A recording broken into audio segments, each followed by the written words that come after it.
Hello everybody, welcome back to another video. I'm hoping you guys are all having a fantastic day. So as you can tell by the title, we'll be talking about a potential massive winter storm yet again that could be occurring into this upcoming holiday kind of weekend. So I want to make a few things clear right off the bat.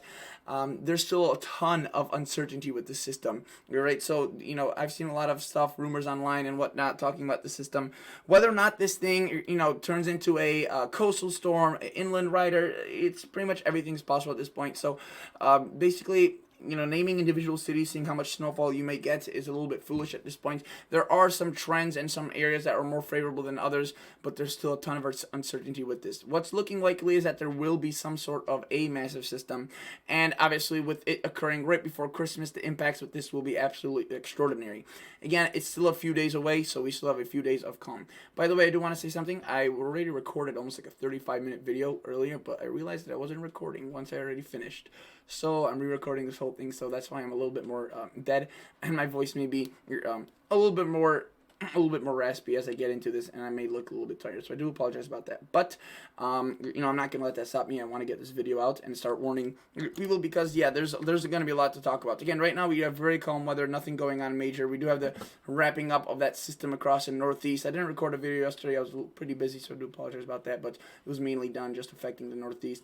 Again, pretty legendary what it did, and now there's just pretty chilly air moving in for a good portion of the United States. Now let me start showing you this. First off, I want to say that for everyone that's watching this right now, and I'm not going to, hopefully everyone that's watching this, I want to say that there is a big difference between the European and the GFS model. So let me just start off with looking at the Northwest. So the GFS, thankfully for the areas like the Northwest and Southwestern United States, the GFS European battle isn't that significant. But for the North Central, Northeast, Southeast, it's a lot worse, and the South Central United States. So notice Northwest next few days, nothing too significant going on. We do have obviously some snowfall from a little clipper system, but as we get towards Tuesday into the coming work week, right, or the holiday week, I should probably say more formally, but there's definitely people still working. We do have a little intense low pressure that moves into potentially British Columbia. There could be quite a bit of areas, maybe even Vancouver itself, picking up a little bit of snow here because of how cold the air will be here. So again, even some areas that typically don't see snow from systems moving in from the Pacific will be seeing snow. Maybe even Seattle picking up a little bit of snow there. Nothing too incredible, but some snowflakes mixing in into Idaho and Montana. This thing moves through. You can see into Wyoming. So again, that's the system. This may not look big for the Northwest, and again, it's going to start from little humble beginnings, but notice that it moves out of here pretty quickly. What you guys are going to be dealing with by the 22nd, Thursday, is very cold air and a potentially new system, a different one that's not really going to be the main story, but a separate one that could still cause a lot of travel inconveniences through Christmas. So let me play this out through next Monday, and again, we have another system moving in, so late December will be very active for the Northwest here, but the total snowfall that could occur is pretty significant from all these systems combined, especially across the higher elevations. But initially, from that little clipper that we have going on right now, you can see some snowfall getting on. But from that one, again, that one that's going to cause that big storm later on, not really too big for the Northwestern United States, does drop a little bit of snow across Wyoming, Montana, enough to potentially cause a white Christmas for a lot of these areas, which is again pretty nice. And then we do have another system again moving in on the 22nd, 23rd, 24th, which drops even more snow, and then on 25th, 26th, and you can see it just continues getting on. So the Northwest looks to stay active throughout this all, but again, that individual system won't be anything too noteworthy for you. Let's look at the Southwestern United States, and let me show you this. So again, I'm not going to show you the two different models for the Northwest and Southwestern United States. I do want to say that there's a huge difference, right, between the GFS and European, but that's mainly as you get further east of the Rockies. Here, both models have pretty good agreements, so I'll just show you the GFS just to show time, save time. So notice the GFS shows that little bit of snow moving in. Again, that's that system that's going to be causing that massive one. It's not like the previous one. It will be dropping just a little bit of snow for Utah, Idaho, into Colorado, into Wyoming, and maybe extreme northeastern Mexico. California, Nevada, you guys are mainly free from this, and any precip you get is from additional systems that move in later on. Let's take a look at some of the snowfall. Again, because of how cold it will be, a lot of this will fall as snow, and any precip that does fall as rain is rather going to be limited. And you can see again, it clearly shows where that snow will be falling, and this is kind of the liquid form. Again, I do want to say one thing that's really going to be something a lot of these areas will be impacted by, unlike this massive, not really massive system, but but the beginnings of this massive system is a cold air. So notice it's already chilly, but the southwestern states like California, Nevada, Arizona, New Mexico, you guys will be staying, or sorry, Arizona, Utah, you guys will be mainly staying kind of out of this cold air. But notice Colorado, Wyoming, look at the contrast. Look in New Mexico, some areas there being 20 degrees below average and some the other side of the state being above average. So that is incredible. Thankfully, the areas that are stuck in this, the 23rd, 24th, you guys move out of that and a warm air kind of overtakes. So that's, I guess that's the good news that I could bring to you guys. But again, overall, the system not too impactful for your area. And let's move on now towards the north, your central United States. So for the Northwest and Southwest, I really didn't spend much time talking about this system because, again, as I mentioned, and I'm going to remind you, this thing has a humble beginning. It's going to be a small little disturbance that picks up steam as it goes, so it's not going to be causing too much disturbance there.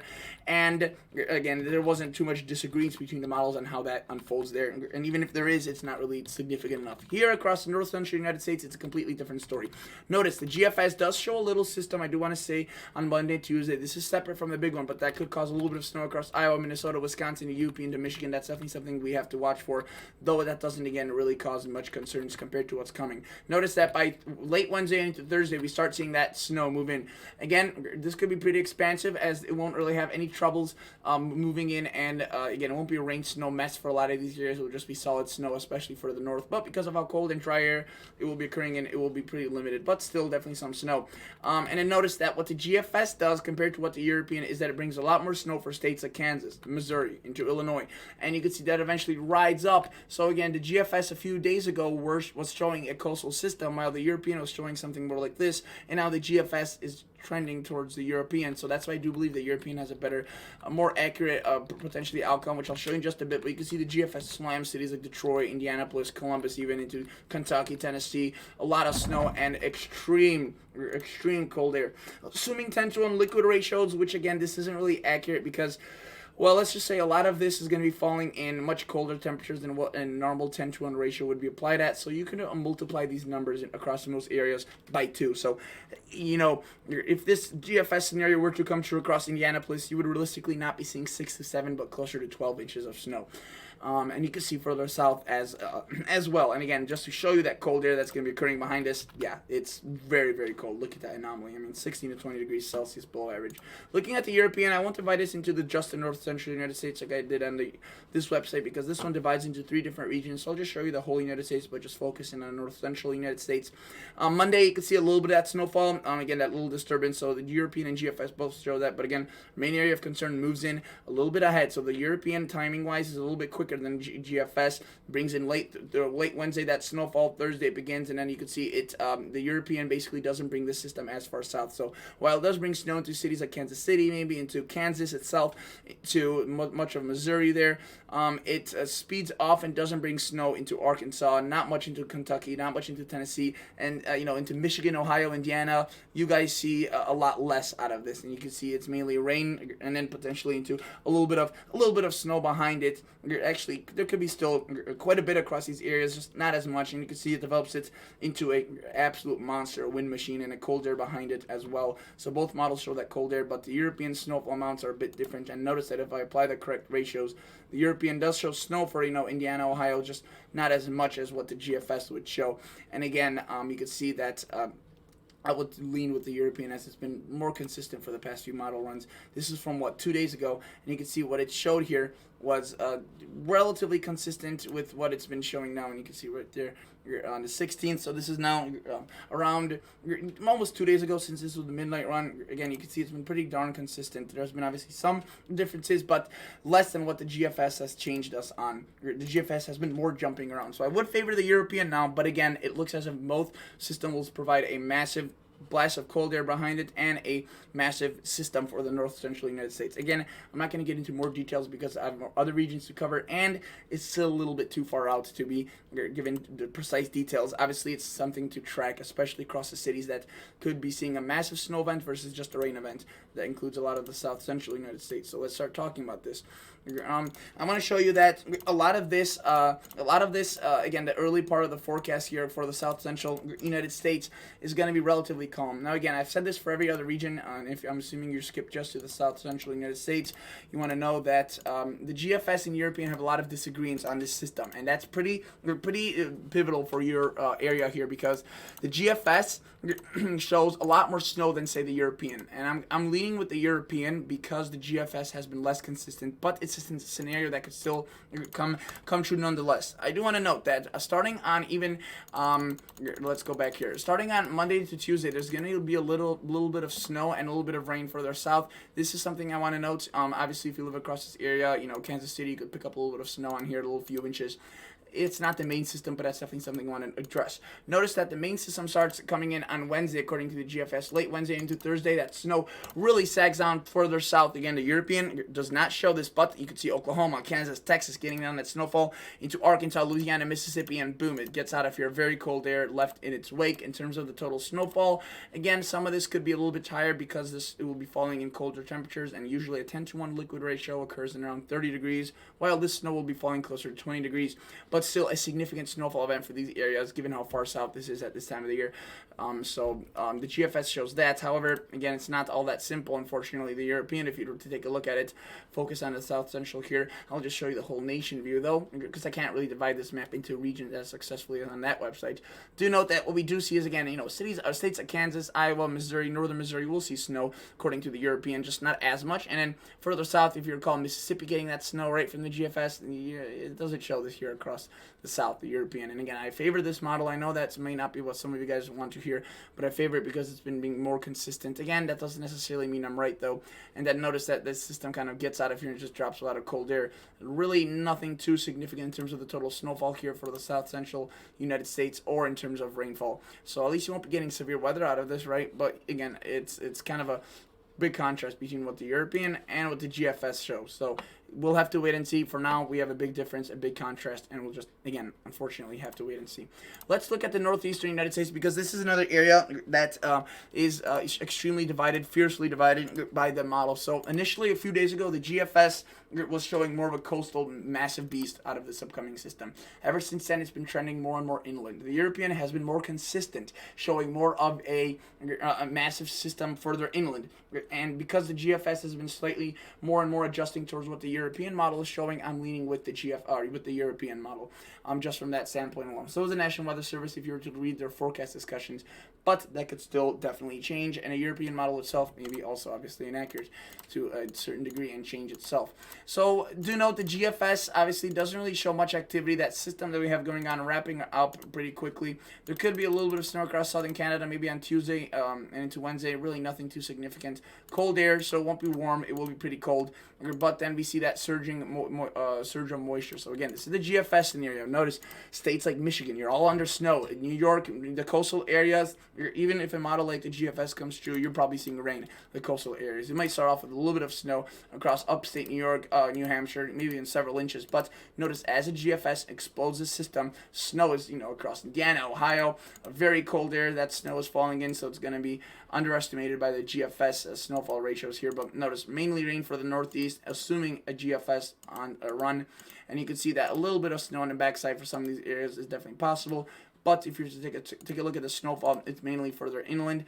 And again, if you were to take a look at some of this, even just a few days ago, you can see it would be a lot more of a coastal storm. I could say confidently at this point that's most likely not going to be happening, as the trend has been away from that. We could still see a massive event further east. This may not look too awfully significant, but if this were to occur, this is falling at much colder temperatures than what this 10-to-1 assumes. So you could take that 16 inches and multiply that by 2 at least. So some of these areas would be getting 30, 40 inches. And that includes even Detroit. 7, more like 14 to 15, 16 inches if this system were to occur the way the GFS shows, which is possible. However, I do believe the European has a better handle, and let me show you the European outcome. Main differences for the Northeast is that essentially it will be basically not going as far south into the United States, so it doesn't take as long of a trek, and it stops a little bit short of providing a blizzard force to cities like Detroit and southeastern state and regions like southeastern Canada. Notice it kind of explodes across Michigan, the low pressure itself, so introduces quite a bit of warm air and a lot of rain out ahead of it, but because because of how fast this cold air is. You can see it starts wrapping in around the system, starts creating a new low pressure towards the southern side of this thing. And yeah, I mean, this thing is going to be just a fierce system. Look at those winds. Those isobars are so tightly packed, so extreme winds. And you can see that the European does still show snow for Ohio, Indiana, Pennsylvania, into southeastern Canada. It's just a little bit less, quite significantly less than the GFS. And looking at the European snowfall forecast, you can see it's not as far towards the south as what the GFS shows, but it shows still Michigan seeing snow, northern Ohio, northern Indiana, Pennsylvania, maybe Maine, but the coastal areas unfortunately don't seem likely. You can see Kentucky, West Virginia, they're also picking up some snow. So again, that is that. Again, there's some pretty big differences. Unfortunately, at this point, it's still hard to tell which one's more accurate, but I would be leaning towards the European model. Southeastern United States, the last region here we have to talk about.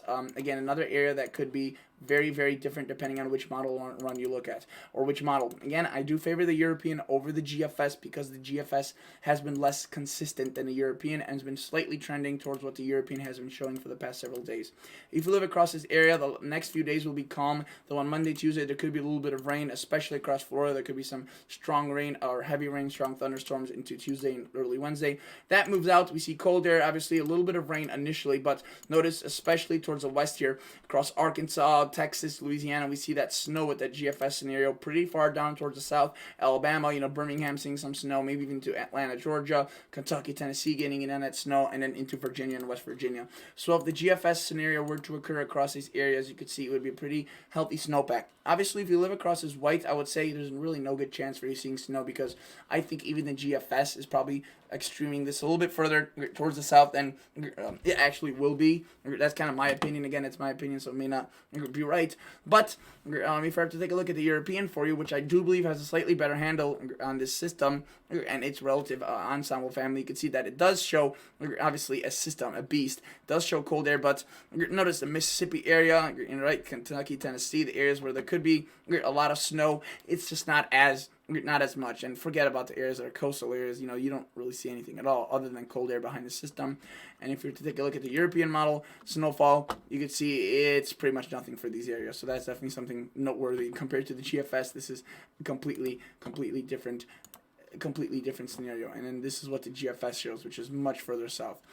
So yeah, we'll have to wait and see. And again, just to give you guys an overview now across the whole entire United States, what the system is capable of kind of showing, it's incredible because of how cold air and how strong the jet stream vortice will be here. It's going to give it tons of energy, and which is why this system quickly develops into the monster it is. If you take a look at the 250 millibar winds, which is kind of estimation of the jet stream, you can see very, very powerful jet stream, obviously right there, vortice maximum. So this low pressure will have no problem, according to the GFS, developing into this monster. 963. I mean, tons of rain, tons of wind, and that cold air behind this is insane. But just look at the scope of that. And again, I do believe the European has more accuracy, but both models show a massive storm, so at least there's that. And you can see that there's the European, and you can see it's a bit more inland, but just fierce. I mean, a massive storm, really low millibars, very strong, both almost getting towards 950 millibars, so this thing would be bombing out. I mean, look, it goes from 999 millibars there, 100, to 973, 966 within just maybe 24 hours or less, so that's going to be something we'll have to watch for. And both models, all models actually, not just those both, show very cold air moving in behind this, which could be ridiculously cold. So let me just show you some of this. Obviously, you can see it's pretty much going off the charts in terms of how cold it will be compared to average. But on the actual thermometer reading, it's incredible. And look at the Dakotas, potentially negative 40 in some areas. Then as that storm passes through, even areas that will be seeing rain. I mean, look at the southeast, all the way well into Florida. Central Florida getting on some frost. The southeast, 19, 23. Look at that. Indiana, negative 2. And the GFS shows some really cold temperatures, but so does the European, and so does the Canadian. So either way, it looks very cold behind the system, and the system will be a massive one. It's just a matter of the details, which again, the models are still a little bit, fuzzy on. That is basically it though for today's video, guys. Again, I recorded a video earlier that was closer to 30 minutes. It was a bit longer, but I realized I wasn't recording, so I ended up recording a video that's a little bit shorter because I kind of decided to speed through things as I don't have enough energy now. But, hopefully it is something you guys more like to see, shorter videos. Obviously it's still not short, it's 20 minutes long, but at least it's not like 30 minutes long, which coming in the coming days with more details about the system becoming more clear. I have a feeling that some of the videos will be closer to 30 minutes long. So stay safe, guys. Thank you so much for watching. I'll catch you all in the next episode. See ya. Bye.